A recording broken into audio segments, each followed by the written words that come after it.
Welcome to Atomstry channel, a step to learn chemistry. আমি তোমাদের রসায়নের দুলাল স্যার।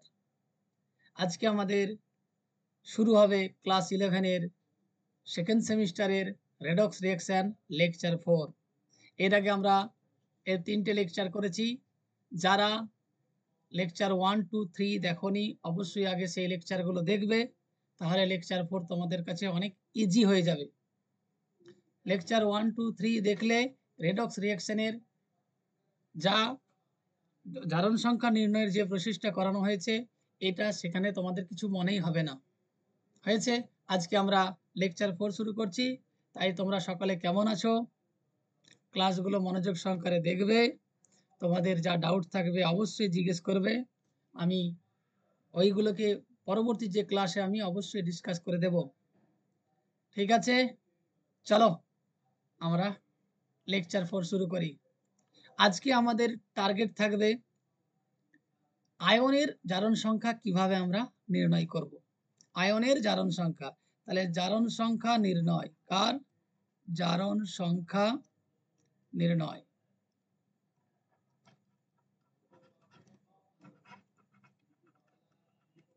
কার জারণ সংখ্যা আমরা নির্ণয় করব? আয়নের। আয়ন। স্যার আয়ন কাকে বলে? যদিও এই চ্যাপ্টার রিলেটেড নয়, তো বলছি আয়ন কাকে বলে। আয়নের হচ্ছে কি, যে তড়িৎগ্রস্ত পরমাণুকে আয়ন বলে। তড়িৎগ্রস্ত পরমাণুকে আয়ন বলে। আমাদের কাছে দুই প্রকার আয়ন আছে। একটা হচ্ছে ক্যাটায়ন বা ধনাত্মক আয়ন, একটা হচ্ছে অ্যানায়ন বা ঋণাত্মক আয়ন। ক্যাটায়ন অর্থাৎ পজিটিভ, যেমন এক্সাম্পল NH4+। অ্যানায়ন অর্থাৎ আমরা যে কোনো টাইপের, আমরা chlorine minus, bromine minus, iodine minus. কিন্তু যেহেতু আমরা জারণ সংখ্যা নির্ণয় করব, তাই আমাদের উদাহরণটা একটু মূলক টাইপের দেবো, অর্থাৎ 2-3টে অ্যাটম নিয়ে এভাবে তৈরি করেছে। চলো আমরা জারণ সংখ্যা নির্ণয় করি। তার আগেই বলে দিই, আমরা বলেছিলাম যে যখন আমরা আয়নের জারণ সংখ্যা নির্ণয় করব, তখন আমাদের টোটাল জারণ সংখ্যা হবে ওদের আধানের সমান। কি বললাম? আয়নের জারণ সংখ্যা কি হয়? আয়নের মোট জারণ সংখ্যা, মোট জারণ সংখ্যা হলো মোট আধান এর পরিমাণ। অর্থাৎ আমরা যে আধানটা দেখতে পাচ্ছি দেয়া থাকে। তাহলে এক্সাম্পল শুরু করি। আমরা প্রথমেই এক্সাম্পল নিয়ে করব যে NH4+, অর্থাৎ একটা ক্যাটায়ন নিলাম। স্যার কার জারণ সংখ্যা দেয়? জেনারেলি নাইট্রোজেনের কথাই বলবে এখানে। তো হিসাব কি? আগের যা লেকচার 3-তে আমরা যেভাবে জারণ সংখ্যা নির্ণয় শিখেছি, লেকচার 4-এ সেম হবে। শুধু সমানের পরে যে আমরা জিরো বসিয়েছিলাম, এখানে জিরো না হয়ে ওদের আধানটা হবে।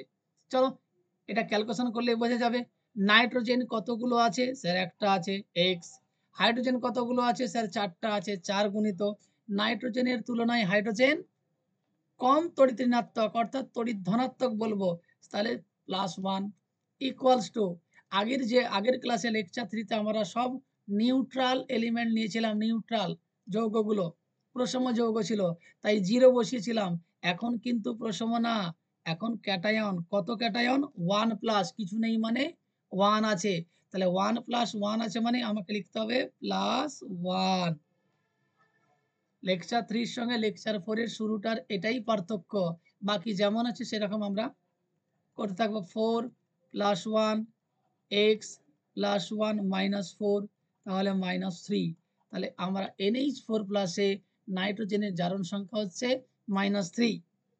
যদি নিউট্রাল মলিকুল নিতাম NH3, দেখি তাহলে কত হতো।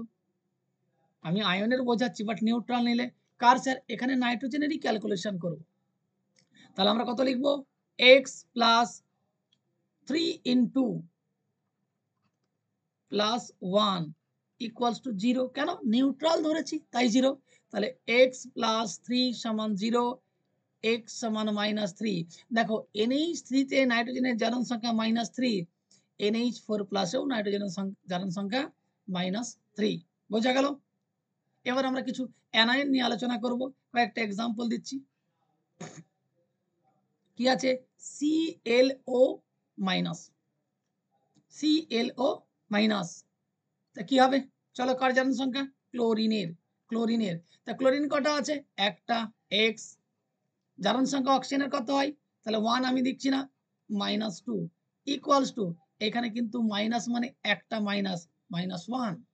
তাহলে এক্স -2 সমান -1, এক্স সমান +2 -1 সমান +1। তাহলে ক্লোরিনের জারণ সংখ্যা এখানে কত হলো? +1। বোঝা যাচ্ছে? দেখো যদি বুঝতে পারে তাকে ভালো, নাহলে আবার পরেরটাতে আমরা আরো অন্য এক্সাম্পলে বুঝে নেব। কি আছে? ClO2 single minus, ClO3 single minus, ClO4 single minus. এটাই আমরা লেকচার 3 করেছিলাম। HClO অর্থাৎ এটা, HClO2, HClO3 and HClO4 প্রত্যেকটা হাইড্রোজেন বাদ দিয়ে এখানে তার অ্যানায়ন তৈরি করেছি। তাহলে প্রত্যেকের কার ক্যালকুলেশন করব? ক্লোরিনের অক্সিডেশন নাম্বার বা জারণ সংখ্যা। সেম ওয়ে কটা ক্লোরিন আছে? একটা। এন যুক্ত কটা অক্সিজেন আছে? 2 গুণিত -2 সমান -1। তাহলে x - 4 সমান -1, x সমান +4 -1 সমান +3। একই রকম ভাবে আমরা যদি নেক্সট করি কি হবে?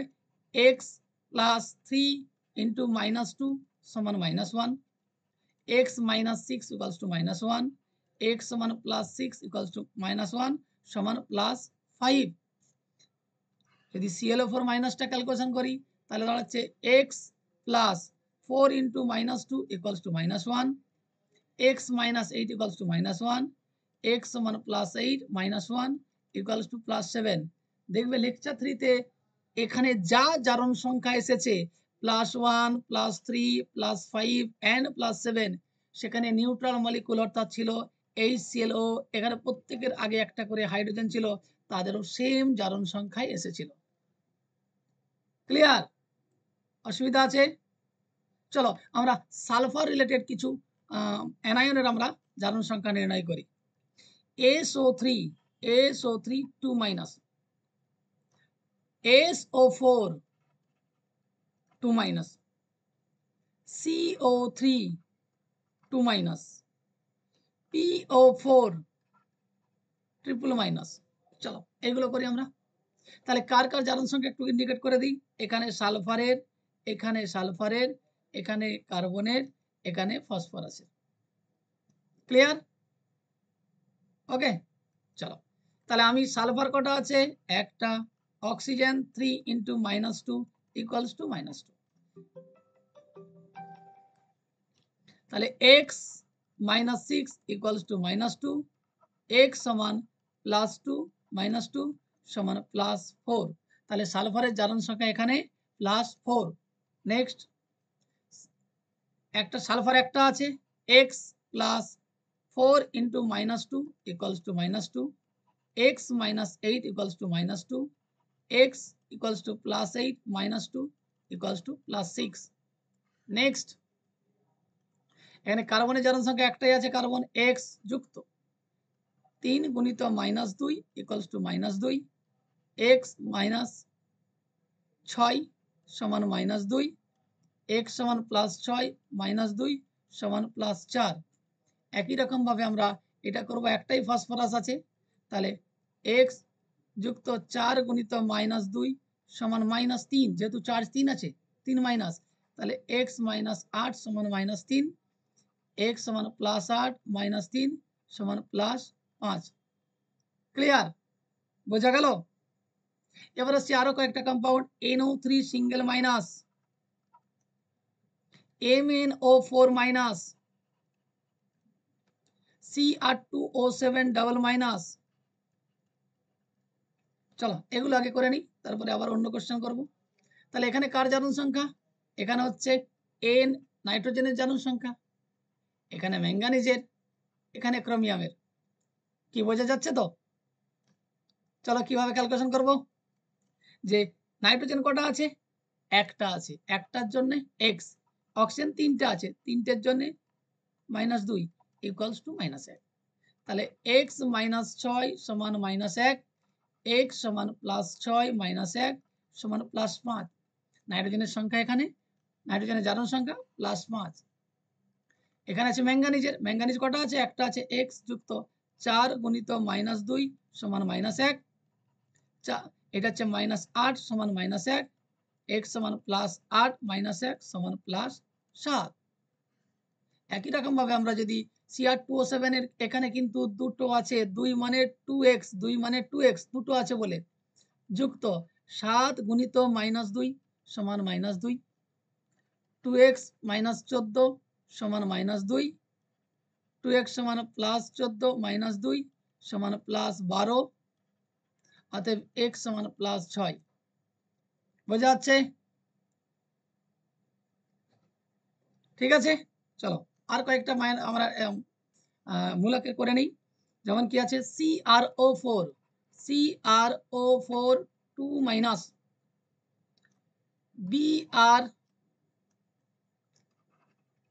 BrO3 সিঙ্গেল মাইনাস,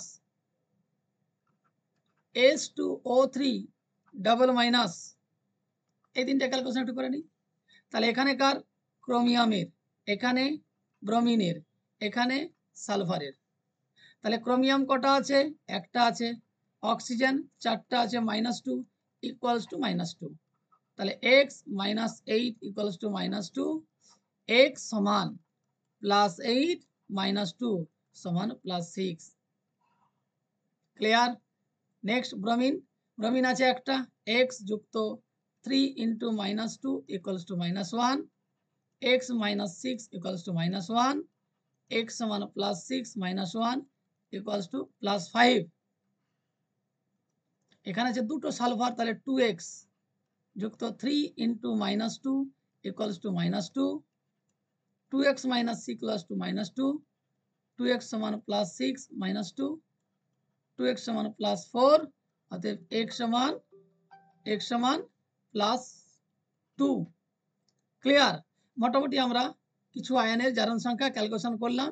ক্যাটায়ন হলে সমান চিহ্নর পরে যত ক্যাটায়ন সেটা বসাবো, অ্যানায়ন হলে সমান চিহ্নের পরে যত অ্যানায়ন সেটা বসাবো।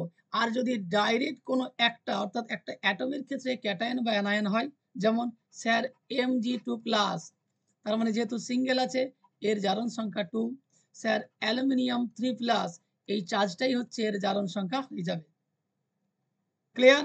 তাহলে আমরা কি জানলাম? যে আয়নের জারণ সংখ্যা শিখলাম। ঠিক আছে, চলো আমরা আবার নতুন কিছু কোশ্চেন প্র্যাকটিস করি। যেটা এই কারণেই আমরা আয়নটা আগে করালাম, যাতে আমরা পরবর্তী কোশ্চেনগুলো এই আয়নের হেল্প নিয়ে করতে পারি। Question Ki3 NaBH4 sodium বোরোহাইড্রাইড, CH3COOH, CH3COOH হয়েছে। আরেকটা দিয়ে দিই, CH3CH2 and OH। এখানে ধরলাম বোরনের জারণ সংখ্যা, এখানে আয়োডিনের জারণ সংখ্যা, এখানে কার্বনের জারণ সংখ্যা,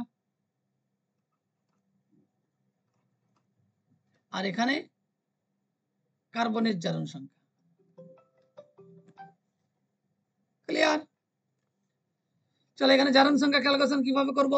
কার? আয়োডিনের। তাহলে আয়োডিন বলতে তিনটে আছে, 3x প্লাস মাইনাস, সরি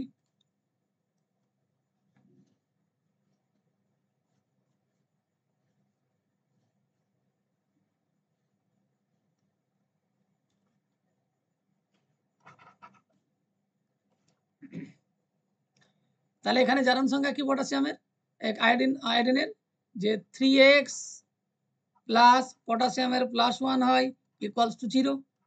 তাহলে 3x + 1 ইকুয়ালস টু 0, 3x সমান -1, x সমান -1/3, অর্থাৎ আয়োডিনের জারণ সংখ্যা 1/3। এখানে কি আছে? আমরা যদি সোডিয়াম আমরা কি জানি? +1, তাহলে +1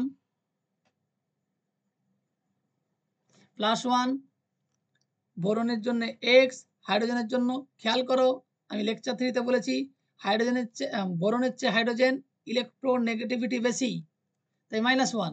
তাহলে লিখবো কি +1 x - 4 = 0। এখানে ওভারঅল কি আছে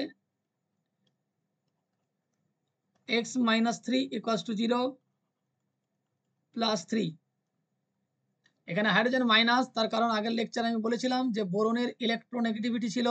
বোরনের ইলেকট্রোনেগেটিভিটি মানটা আমি বলে দিচ্ছি 2.04, আর হাইড্রোজেনের ইলেকট্রোনেগেটিভিটির মান হচ্ছে 2.20। যেহেতু হাইড্রোজেন মোর ইলেকট্রোনেগেটিভ, তাই হাইড্রোজেনের বোরনের সাপেক্ষে হাইড্রোজেন কিন্তু নেগেটিভ চার্জ হবে। এবার এখানে যে কোশ্চেন আছে, এই কোশ্চেনের সবচেয়ে ইজি ওয়ে হচ্ছে যদি আমরা স্ট্রাকচারটা ঠিকঠাক আঁকতে পারি, অর্থাৎ আমরা এইভাবে হচ্ছে আমাদের CH3 structure, C double bond O bond H. কার কার ক্যালকুলেশন করেছে? এই কার্বন অ্যান্ড এই কার্বন। চলো একটু দেখে নিই, কার্বন আর হাইড্রোজেনের মধ্যে কে বেশি ইলেকট্রোনেগেটিভ? Sir carbon. তাহলে এই যে কটা বন্ড আছে, হাইড্রোজেনকে যখন +1, কার্বনকে -1, হাইড্রোজেনকে +1, কার্বনকে -1, হাইড্রোজেনকে +1, কার্বনকে -1। আর কার্বন কার্বন ভালো করে বোঝো, কার্বন কার্বনের বন্ডের জন্য কোনো ভাগ পাবে না। যারা প্রথম ক্লাস করছে, এটা আমার প্রিভিয়াস লেকচার, আগে দেখবে কেন পাবে না। কার্বন কার্বন বন্ডের জন্য, এই বন্ডের জন্য কোনো ভাগ পাবে না, অর্থাৎ এই কার্বনের জারণ সংখ্যা হয়ে গেল +3। একই রকম ভাবে নেক্সট কার্বনের জারণ সংখ্যা ক্যালকুলেশন করছি আমি। এই যে কার্বন অক্সিজেনের মধ্যে এ পাবে -1, এ পাবে +1। যেহেতু দুটো বন্ড আছে, এইদিকে, তাই একত্রে মাইনাস মাইনাস, একদম দুটো মাইনাস, -2, এর জন্য এটা পাবে +2। আর এই ভাগটা তো অলরেডি পাচ্ছে না, এদিক থেকেও পাচ্ছে, এও পাবে না, এও পাবে না। তাহলে ওভারঅল পড়ে আছে, একটু খেয়াল করে দেখো কি পড়ে আছে, -2, সরি +2 and +1, দ্যাট ইজ এর জারণ সংখ্যা হচ্ছে +3। বোঝা গেল? তাহলে এখানে দুটি কার্বনের জারণ সংখ্যায় +3। এবার সিমিলার এখানেও আমরা সেম করতে পারি। দেখে নিই, আমরা আগে বন্ডটা একটু ভেঙে নিই। Carbon, hydrogen, hydrogen, hydrogen, carbon, hydrogen, hydrogen, oxygen and hydrogen. আমরা কার্বন হাইড্রোজেনের মধ্যে দেখো সিমিলারলি এটা হচ্ছে +1 -1, এখান থেকেও -1 পাবে, এখান থেকেও -1 পাবে, কারণ এই হাইড্রোজেন গুলো কি পাবে? সব +1। আর কার্বন কার্বনের মধ্যে এই যে এই বন্ডটার জন্য এও ভাগ পাবে না, এও ভাগ পাবে না। তাহলে আলটিমেটলি আমরা কি বলতে পারি, যে এই যে কার্বনটা আছে, এই কার্বনটার ভ্যালু হলো +3। সরি, দুটোই ভুল করেছি, এটা হলো -3, এটাও -3। ক্লিয়ার? এবার হচ্ছে নেক্সট কার্বন। এখানে কি আছে? এটা এটা পাবে -1 এই বন্ডটার জন্য, এই যে এই বন্ডটার জন্য। আর এটা পাবে এই কার্বনটা +1। হাইড্রোজেন গুলো পায় কত? +1। এই কার্বন গুলো পায় সেই সাপেক্ষে -1, +1 -1। খেয়াল করে যদি দেখি, দুটো -1 একটা +1, এই কার্বনের দুটো -1 একটা +1, তাহলে মোটের উপর পড়ে থাকবে -1। মোটের উপর পড়ে থাকবে কত? -1, কারণ দুটো, এইটা -1 এই হাইড্রোজেনের সাপেক্ষে -1, এই যে এই হাইড্রোজেনের সাপেক্ষে একটা -1, এই হাইড্রোজেনের সাপেক্ষে একটা -1, দুটো, আর অক্সিজেনের সাপেক্ষে একটা +1, একটা মাইনাস একটা প্লাস কেটে গেলে আর -1 পড়ে থাকবে। তাহলে এই হলো আমাদের দুটো কার্বনের জারণ সংখ্যা। বোঝা যাচ্ছে? বোঝা যাচ্ছে? চলো নেক্সট।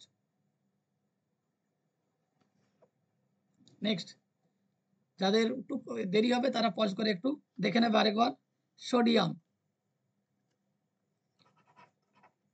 Sodium, bisulphate. এখানে কার জারণ সংখ্যার কথা বলা হবে? সালফার। তাহলে সালফারের জন্য আমি প্রথমেই বলি, সোডিয়াম কত পাবে?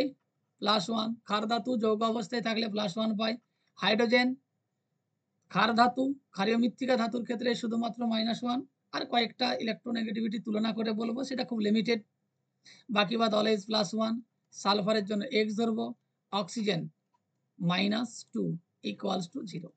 তাহলে এটা হচ্ছে +2 হয়ে গেল, x - 8 = 0। এটা হচ্ছে +2 আর -8 মানে -6 = 0।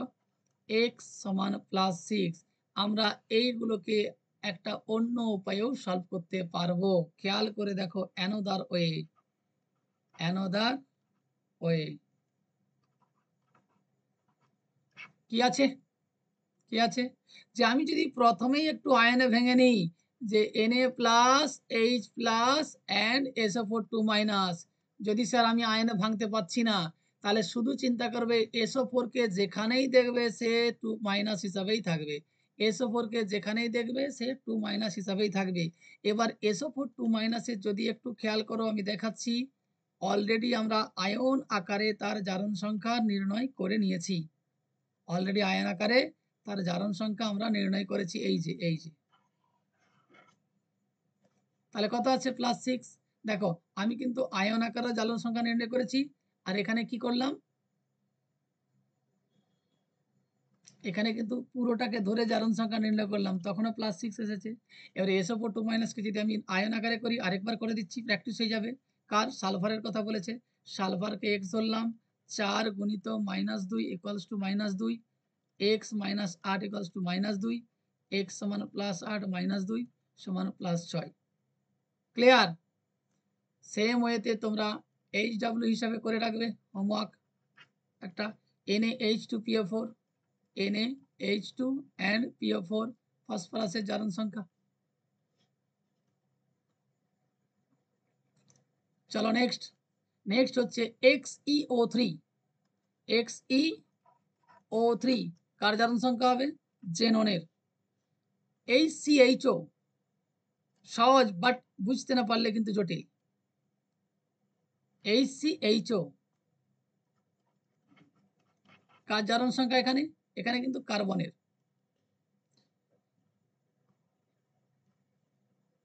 Cl2O7, Cl2O7 কার জারণ সংখ্যা? ক্লোরিনের।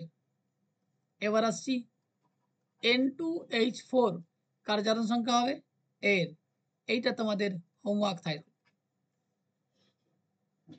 হলো, চলো সলভ করি। তাহলে এইটাকে আমি কত ধরলাম? x, এটাকে কত ধরলাম? x যুক্ত 3 × -2 = 0, নিউট্রাল আছে।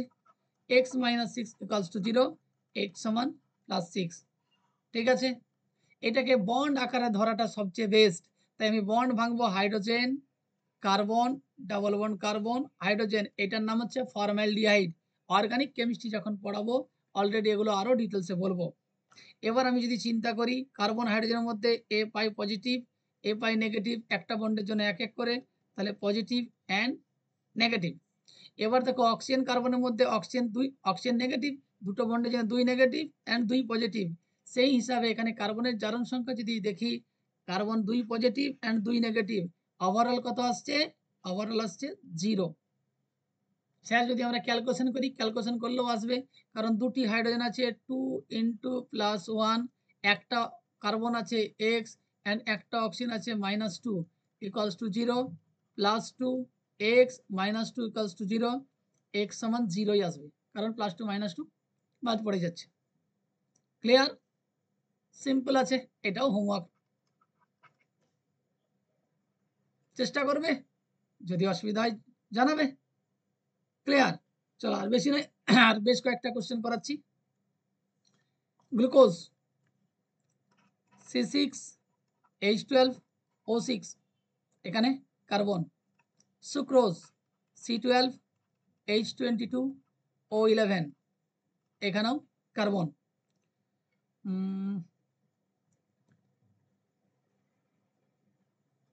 আর কি করাবো? চলো এই দুটো করে আজকে রেখে দেবো। পরের দিন আমরা কিছু এমন কিছু জারণ সংখ্যা থাকবে যেগুলো আমাদের স্ট্রাকচারটা প্রয়োজন হবে, কারণ স্ট্রাকচার না হলে ক্যালকুলেশনে কিছু ঠিক হবে, কিছু ভুল হবে। তাই পরের যে ক্লাস সেটা মোস্ট ইম্পর্টেন্ট হবে। সেটা কিন্তু এই যে আমরা রুলসে করছি সেই রুলস সব সময় মানবে না। তাই পরের ক্লাসটা আমি করার পর তোমরা বারবার ওই ক্লাসটা বারবার দেখবে, প্র্যাকটিস করবে। আমি যখন ছাড়বো বলে দেবো যে এটা মোস্ট ইম্পর্টেন্ট একটা পোর্শন, অর্থাৎ লেকচার 5 খুবই ইম্পর্টেন্ট তোমাদের সমস্ত এক্সামের জন্য, কারণ ওখানে যে রুলস বা যে সিস্টেমে আমরা সব কোশ্চেন করে আসছি, সেই সব এই রুলসের মধ্যে সব অ্যান্সার কিন্তু আসবে না। সেই জন্য সচেতন থাকবে, অ্যাডভান্স বললাম। যারা ক্লাস দেখছো তারা কিন্তু 1, 2, 3 পর দেখবে। পর দেখলে ক্লাসগুলো তার কাছে সহজ মনে হবে। যদি খাপ ছাড়া দেখো তাহলে কিন্তু বুঝতে অসুবিধা হতে পারে। চলো আর যে দুটো কোশ্চেন আছে আপাতত করি। কার্বন 6টা আছে 6x যুক্ত হাইড্রোজেন 12টা আছে 12 গুণিত +1, অক্সিজেন 6টা আছে 6 গুণিত -2 = 0। তাহলে 6x + 12 - 12 = 0, +12 -12 কেটে গেলে 0, x = 0। গ্লুকোজে কার্বনের জারণ সংখ্যা 0। একইভাবে সুক্রোজেও যদি হিসাব করি কার্বনের জারণ সংখ্যা 0ই আসবে, 0ই আসবে, কারণ 12x যুক্ত 22 গুণিত +1 যুক্ত 11 গুণিত -2 সমান 0। 12x যুক্ত 22 আর এটা হচ্ছে -22 = 0। তাহলে 12xটা লেখা হয়নি, 12x সমান 0, অতএব x সমান 0। স্যার কি করে বুঝলেন 0 আসবে? আপনি মুখস্থ করেছেন? মুখস্থ নয়, সিস্টেম আছে। হাইড্রোজেনের জারণ সংখ্যা +1 হয়, অক্সিজেনের জারণ সংখ্যা -2 হয়। দেখো 22টা হাইড্রোজেন 11টা অক্সিজেন দুজন মিলে কাটাকুটি হলে বা যোগ বিয়োগ হলে 0 হবে। একই রকম ভাবে আমরা যদি বলি 12টা হাইড্রোজেনে +12, 6টা অক্সিজেনে -12 কি হলো? সমান হয়ে প্লাস মাইনাস সমান হয়ে কেটে যাবে। এর আগে একটা কোশ্চেনে ফর্মালডিহাইড ছিল, ফর্মালডিহাইড খেয়াল করে দেখো, দুটো হাইড্রোজেনের জন্য +2, একটা অক্সিজেনের -2, এই জন্য কার্বনের 0 এসেছে। বোঝা যাচ্ছে? কেমন লাগলো ক্লাসটা অবশ্যই জানাবে। যদি ভালো লাগে এই ক্লাসটা বন্ধুদের সঙ্গে অবশ্যই শেয়ার করবে, লাইক করবে আর চ্যানেলটাকে বেশি বেশি করে সাবস্ক্রাইব করবে, যাতে পরবর্তী ক্লাসগুলো সঠিক সময়ে পেয়ে যাও এবং ক্লাসগুলোকে সিকোয়েন্স অনুযায়ী প্র্যাকটিস করতে থাকো, দেখতে থাকো। তোমাদের যদি কোনো ডাউট হয় সেটা অবশ্যই জানাবে, আমি নেক্সট ক্লাসে সেগুলোকে অবশ্যই ক্লিয়ার করব, দরকারে অ্যানাদার এক্সাম্পল দিয়ে। তোমরা এই চ্যানেলটির সঙ্গে জুড়ে থাকো, অবশ্যই উপকৃত হবে তোমাদের বোর্ড সিলেবাসের সঙ্গে সঙ্গে আদার্স এক্সামেও। তোমাদের সাপোর্ট আমাকে এই রকম ভিডিও বানাতে এবং আরও ভালোভাবে সুন্দরভাবে মজার উপায়ে শেখাতে কি দেখাবে, সহযোগিতা করবে। আজকের জন্য এই পর্যন্তই। Best of luck. পরের ক্লাস মোস্ট ইম্পর্টেন্ট, পরের ক্লাস মোস্ট ইম্পর্টেন্ট, তাই আমি লাস্ট একটু লিখে দিই যে নেক্সট ক্লাস না লিখে lecture, next lecture, that is lecture কি 5 most important, lecture 5 most important, কারণ এখান থেকেই ম্যাক্সিমাম এক্সামে কোশ্চেন থাকেই, থাকে, কারণ এই জায়গাটাতেই কিছু গতানুগতিক নিয়ম মানে না, বাট তবে বলে দিই কোশ্চেন লিমিট কম আছে। ওই কম কোশ্চেন আমি যথেষ্ট টেকনিকের সহিত যেভাবে মনে রাখতে সুবিধা হবে, যেভাবে পড়লে তোমরা পারবে, কিভাবে প্র্যাকটিস করবে, আমি একদম ডিটেলসে বলবো। কেমন? তাহলে আজকে এই পর্যন্তই। Best wishes. ঠিক আছে?